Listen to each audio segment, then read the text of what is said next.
Olá, está começando mais uma edição do Teju, o telejornal da Uninter. Essa edição foi produzida remotamente, seguindo as normas de segurança sanitária. Confira os destaques. Produção cultural sofre impactos com a pandemia. Como o isolamento social afetou a rotina de crianças com o transtorno do espectro autista? Com o aumento dos casos de Covid-19, cresce a prática da automedicação. O Teju está começando.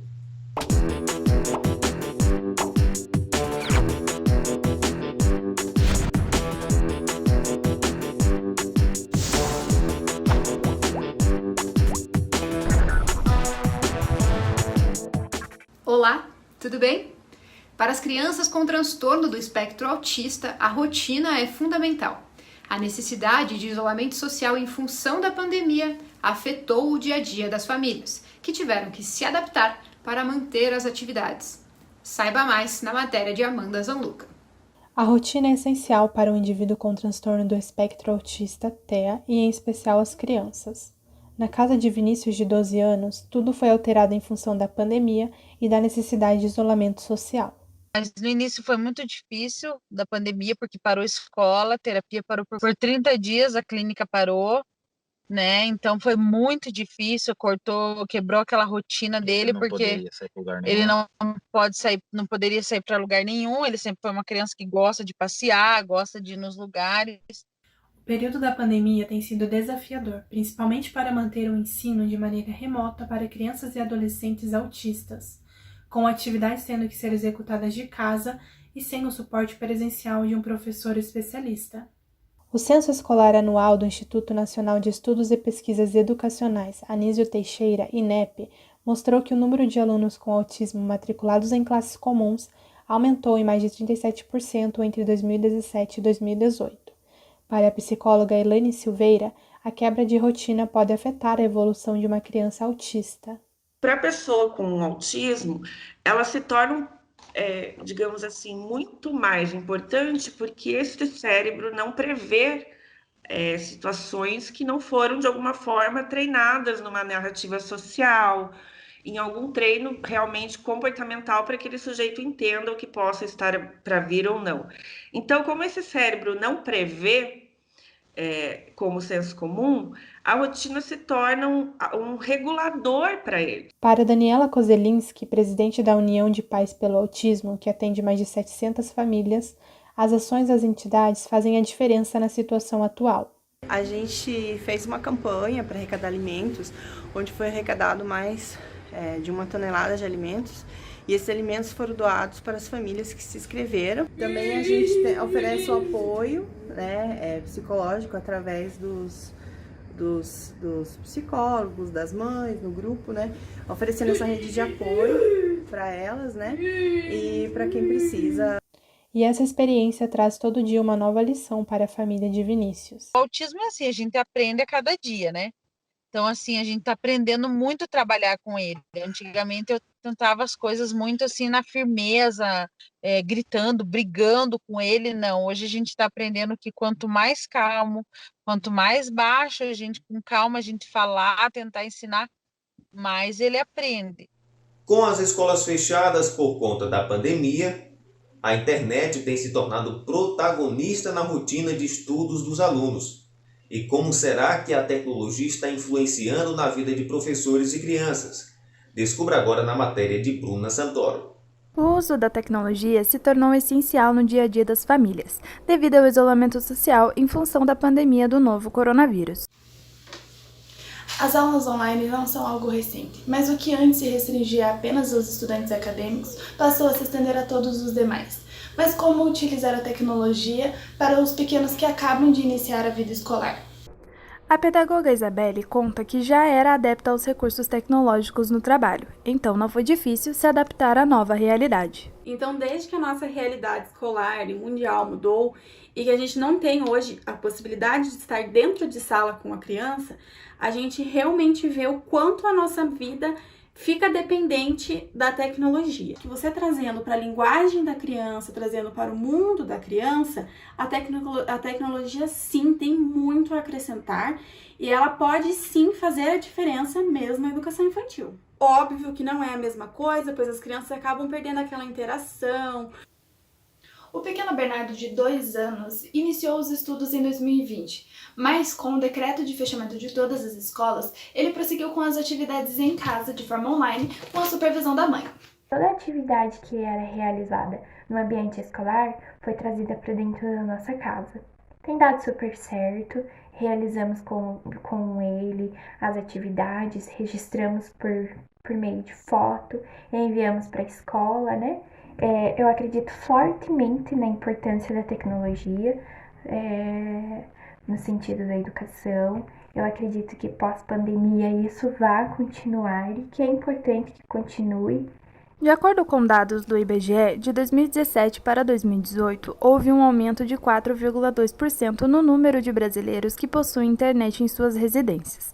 Porém, há ainda quem não possui esses recursos pelo alto custo do serviço. Lá na escola dele não tem tecnologias, não tem computador, essas coisas para eles, né? É melhor até que não tenha, porque eu ainda acredito no ensino do professor e o aluno no olho. E aqui não chegou nenhum tipo de aula online, nada assim, porque aqui também é muito habilitado, assim, a gente está numa zona rural.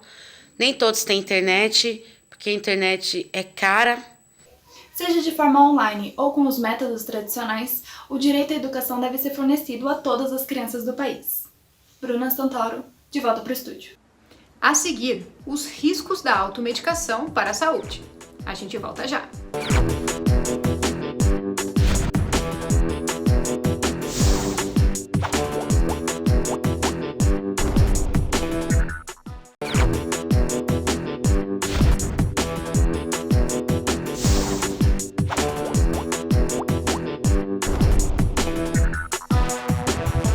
A automedicação é uma prática que pode ser muito prejudicial à saúde.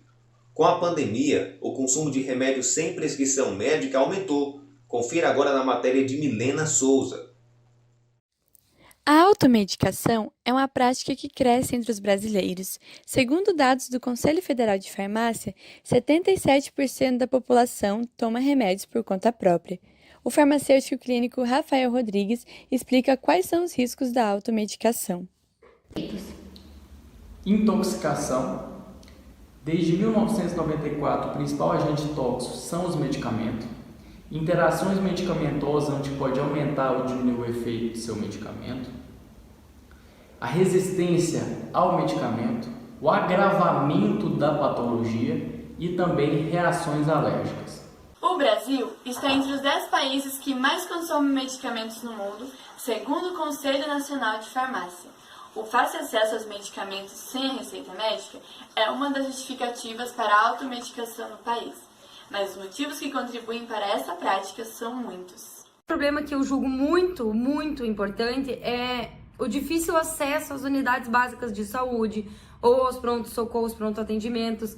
Às vezes a espera para que essa consulta com o médico ou um enfermeiro possa ocorrer, então esse difícil acesso também do próprio paciente a uma unidade de saúde, né, ao SUS, acaba facilitando então a automedicação. De acordo com o Instituto de Ciência, Tecnologia e Qualidade, o ICTQ, 79% das pessoas com mais de 16 anos tomam medicamentos sem prescrição médica. Entre os remédios mais consumidos estão os analgésicos, anti-inflamatórios e relaxantes musculares. Os especialistas indicam que a população reeduque os seus hábitos em saúde. Tem que saber para qual população a gente está falando. Saber os principais efeitos colaterais das principais medicações, talvez falte mesmo educação em saúde, pensando a nível de governo, a nível de unidade básica de saúde, a nível de profissionais em mídias sociais. Então é extremamente importante, sim, esse processo de educação em saúde. Para compreender as implicações da automedicação na saúde da população e os riscos dessa prática, a repórter Sandy Lilia conversou com o vice-presidente da Associação Médica do Paraná, José Macedo. A automedicação demonstrou-se uma prática comum em tempos de pandemia da Covid-19, visto as inúmeras restrições vivenciadas dia a dia. Para esclarecer esse cenário, conversamos com o Dr. José Fernando Macedo. Ele é presidente da UCAMP, Universidade Corporativa da Associação Médica do Paraná, e diretor de Defesa Profissional da Associação Médica Brasileira. Com a dificuldade das consultas presenciais nessa pandemia, como isso afetou no aumento da automedicação? A automedicação no nosso país é uma rotina que não foi essa dificuldade de consulta presencial que aumentou. Essa automedicação já é um hábito do brasileiro. Há muitos anos, eu como médico, eu tenho 42 anos de formado, eu como médico sempre vi isso, inclusive, não é só automedicação, às vezes tem um medicamento que a gente prescreve no consultório e chega na farmácia, dependendo do nível de quem atende, essa pessoa oferece um medicamento, não, esse aqui é igual, mas é mais barato, tá? Então, isso aí não foi a pandemia que causou esse aumento do número de usuários sem receituário médico. E qual é o controle dessas receitas digitais que foram emitidas para que o paciente ele não compre medicamentos além do necessário prescrito em tratamento? As receitas digitais é feita uma receita que nós fazemos até pelo celular, é controlada pelo Conselho Regional de Medicina. Ali nós colocamos nosso CRM, nós temos um código, uma senha, vai o teu CPF, a tua especialidade, você faz a prescrição de um medicamento e com aquela prescrição que ele leva na farmácia, ele vai validar o QR Code ali na farmácia, com essa prescrição ele não compra outro medicamento. Com essa requisição é específica para aquilo que está escrito, tá? Não tem como você burlar. E qual é o perfil das pessoas que realizam essa prática? Olha, infelizmente, as pessoas com menor poder aquisitivo, né? E com menor poder cultural, né? Mas eu acho que é por ou necessidade social ou falta de dinheiro, sabe? Não se deve fazer a automedicação. Isso é um alerta para a população, para as pessoas, e de qualquer nível, viu? Não tem nível. Aí você tem lá em cima pessoas de altíssimo nível, né, com cultura, que vão na farmácia e pedem aquilo que ele quer para aquele momento. Eventualmente, ele está atrapalhando a evolução daquilo que possa ter. Qual a relação da automedicação no desenvolvimento dessas superbactérias ou desses novas variantes virais? A automedicação pode atrapalhar os sintomas do vírus. Então, já falei lá atrás, por favor, não tome a automedicação, principalmente nesse momento de pandemia. O vírus está latente, o vírus está no ar. Então, isso aqui, a máscara, vai fazer parte da nossa vida por muito tempo.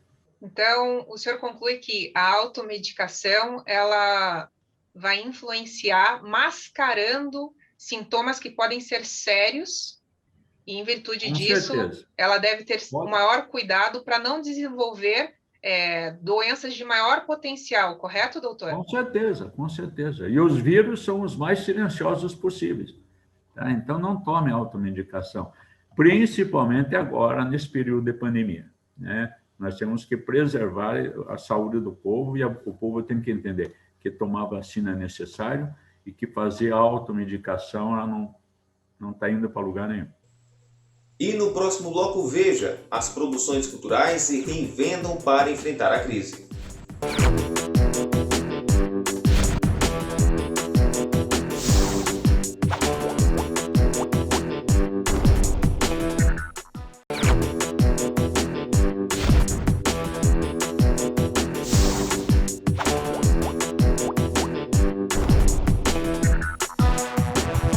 Os impactos impactos das restrições afetaram o setor cultural. O segmento da economia criativa teve uma redução de 65,8% nos contratos das organizações durante a pandemia. Por outro lado, o público tem apoiado as inovações dos artistas e suas produções. A matéria é de Júlia Eco. Em agosto de 2019, Bacurau, filme de Kleber Mendonça Filho e Juliano Dornelles, estreava nos cinemas nacionais, trazendo com ele uma mensagem. A realização e distribuição desse filme gerou mais de 800 empregos diretos e indiretos. Além de ser a identidade de um país, a cultura é também indústria. Não demorou para que o texto e o filme como um todo fossem vistos como uma forma de protesto contra algumas das ações que o presidente Jair Bolsonaro vem adotando, como a extinção do Ministério da Cultura e a redução do valor de incentivo cultural de órgãos públicos. Não tem nada que o poder público, tem que se meter em fazer filme. Os diretores não comentaram sobre o assunto, mas reforçaram uma mensagem clara. A cultura é necessária e faz parte da economia do país. Filmes, músicas, ilustrações e até mesmo moda fazem parte do que chamamos de economia criativa. Em 2017, esse setor representou 2,61% de todo o produto interno bruto nacional, movimentando mais de 170 bilhões de reais. Já em 2020, por causa da pandemia de Covid-19 e com ela o isolamento social como forma de prevenção, os números começaram a sofrer um grande impacto. De acordo com uma versão preliminar da pesquisa de impactos da Covid-19 na economia criativa, 65,8% das organizações que participaram do levantamento tiveram que suspender contratos. Mas, por outro lado, esse momento delicado tem dado à indústria criativa um novo significado. Além de consumir mais produtos culturais, as pessoas também estão assumindo o papel de produtores, como é o caso de Victor. Formado em fotografia e especializado em direção de fotografia para o cinema, o jovem de 29 anos encontrou na quarentena uma forma de exercitar a criatividade e iniciar projetos pessoais. Eu pensava assim, eu não vou poder filmar porque eu não tenho um ator perfeito, eu não tenho um figurino perfeito, ou eu não tenho uma locação.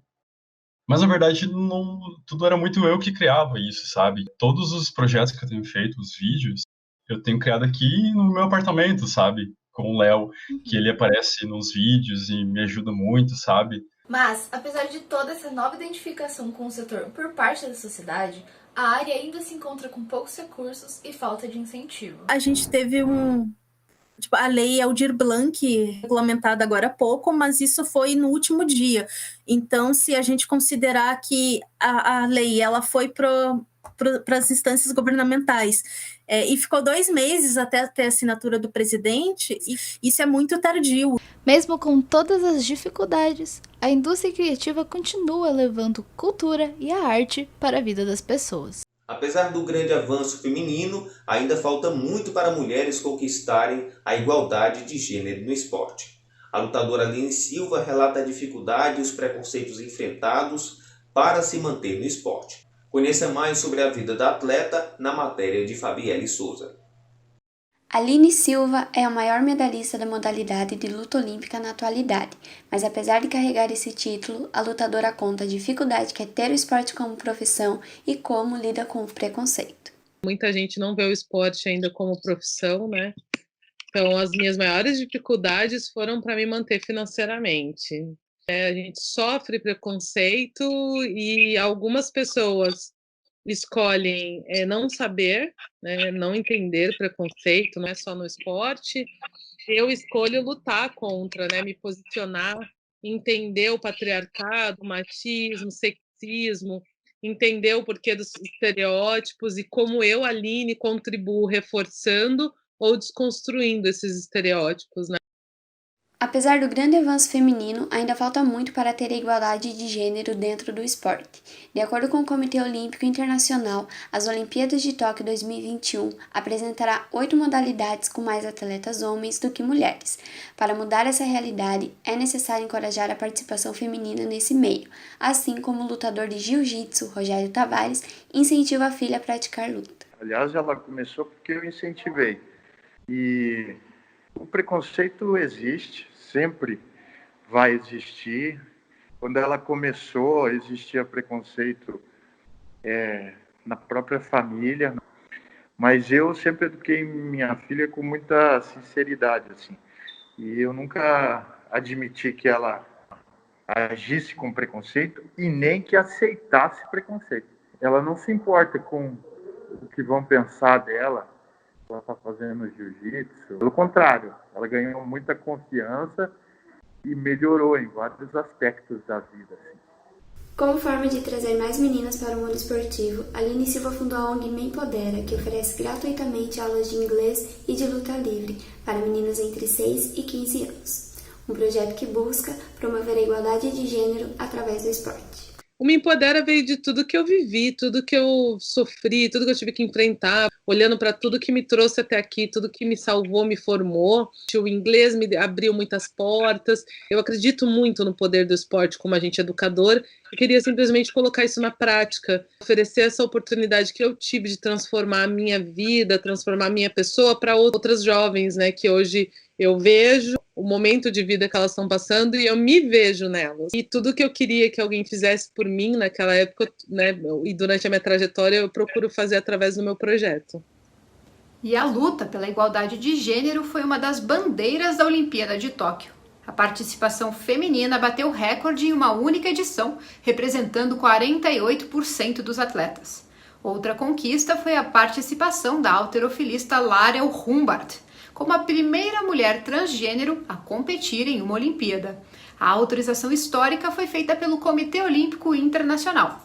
Apesar da decisão ainda gerar discussão no meio esportivo e científico, a atleta neozelandesa pôde competir pelo seu país na modalidade de levantamento de peso. E a gente encerra essa nova edição do Teju. Tchau, até mais!